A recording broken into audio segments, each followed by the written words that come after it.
Imagine living where food is scarce, freedom is dangerous, and truth itself is a crime. For millions, that's daily life. These are the 10 nations where suffering runs deepest. Every day, millions of people log onto social media to argue politics, debate the news, or share their opinions. But in much of the world, people don't have that luxury. They live under governments that silence them, starve them, and imprison them for speaking their minds. Today, we're looking at the top 10 nations where people suffer the most, and at the end, I'll share a resource for what we can do, even from afar. Number 10. Iran. In Iran, the government tightly controls speech, internet access, and personal freedom. After the death of Mahsa Amini in 2022, arrested for not wearing her headscarf properly, massive protests broke out. The government's response? Tear gas, beatings, and thousands of arrests. For Iranians, even posting the wrong thing online can mean prison. Number 9. Venezuela.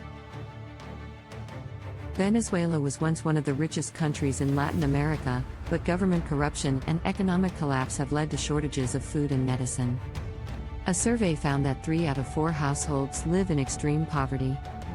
One Venezuelan mother told reporters, "My children go to bed hungry every night. I can't remember the last time we had milk." Millions have fled across borders just to survive. I personally know a teacher who fled to the US on a visa, forced to leave her elderly parents behind. Her family had lost their farm and hardware stored in a bureau.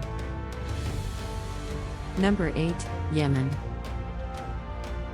Called by the UN the world's worst humanitarian crisis, Yemen has been shattered by war. More than 20 million people are in urgent need of food and medicine. A Yemeni aid worker once said, "I bury children every week who starve before my eyes." For many families, survival is a daily gamble between hunger, airstrikes, and disease. Number 7. Myanmar, Burma. In 2021, the military overthrew a fragile democracy, jailing leaders like Aung San Suu Kyi. Since then, thousands of peaceful protesters have been imprisoned or executed. The Rohingya minority, described by the UN as victims of a textbook case of ethnic cleansing, dwell in burned villages and face being displaced. For many, simply belonging to the wrong ethnic group is a death sentence. Number 6. Sudan. Sudan has been torn apart by war between rival generals. Civilians pay the price, starvation is being used as a weapon, villages are bombed, and ethnic cleansing is underway in Darfur once again. One refugee shared, "I don't know where my children are. We ran when the shooting started, and I haven't seen them since." The suffering here is vast, and almost invisible to the world. Number 5. Syria. Since 2011, Syria has been locked in a brutal civil war. Millions have been displaced, whole cities reduced to rubble. Dissenters often disappear into Assad's notorious prisons, where torture is common. A former prisoner said, "We prayed every day for death, because death was mercy." Despite the war fading from headlines, Syrians continue to suffer in silence. Number 4. Afghanistan.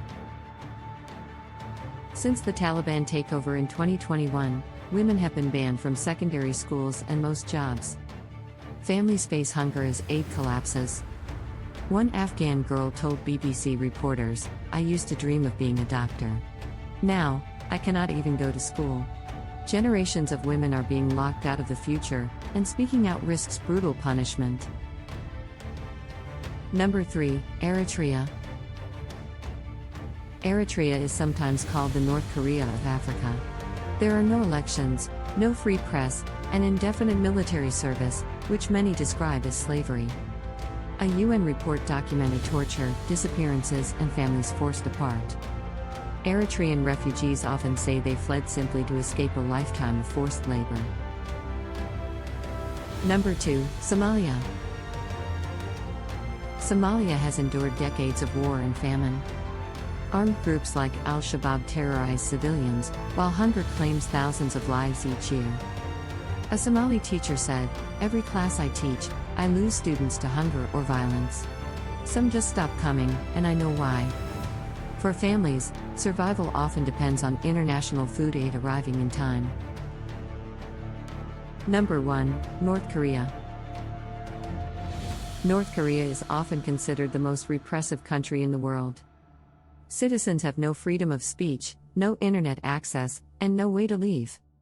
Speaking against the government, or even being accused of it, can mean death or life in a prison camp.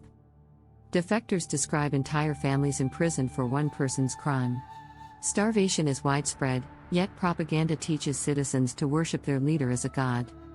Perhaps this darkness and deception would be described as the worst part, by many North Koreans. It is a nation built on fear and silence. It's easy for us to forget that while we argue over politics online, millions live in countries where argument itself is a crime, where hope is crushed by hunger, war, and tyranny. So, what can we do? First, educate ourselves. Learn about these nations and share their stories. Second, support aid groups working to provide food, medicine, and education in crisis zones. Be certain to seek out only reputable organizations or trusted refugees of the respective country to assess which organizations are genuinely providing assistance. Third, value and protect our own freedoms, because they are not guaranteed everywhere. Pray regularly for the suffering citizens of these countries. Finally, let's be sure we understand basic world systems. We can no longer afford to heed shallow social media comments that often label leaders or governments as fascists or Nazis without any proof. We need to be educated on world issues. What is totalitarianism? Limited and unlimited government? How does a strong constitution affect a nation? How did various nations fall?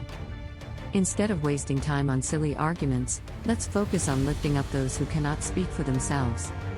Because the more the world knows, the harder it becomes to ignore their suffering. If you found this video eye-opening, I'd love for you to subscribe so you can keep learning about the world in a meaningful way. Please watch my video, Let's Rescue North Korea, that shares small, practical steps anyone can take to help people in North Korea. It's a great place to start if you want to make a real difference. For those of you who want to go deeper, I've listed books with first-hand accounts and primary sources about some of these countries. They offer personal stories and detailed insight that you just can't get from headlines alone. So, let's turn awareness into action, and knowledge into understanding. Click subscribe, check out the North Korea video, and explore the books if you're ready to learn more. Together, we can see the world more clearly and support those who can't speak for themselves. Thank you for watching this Liberty Be Buzz video.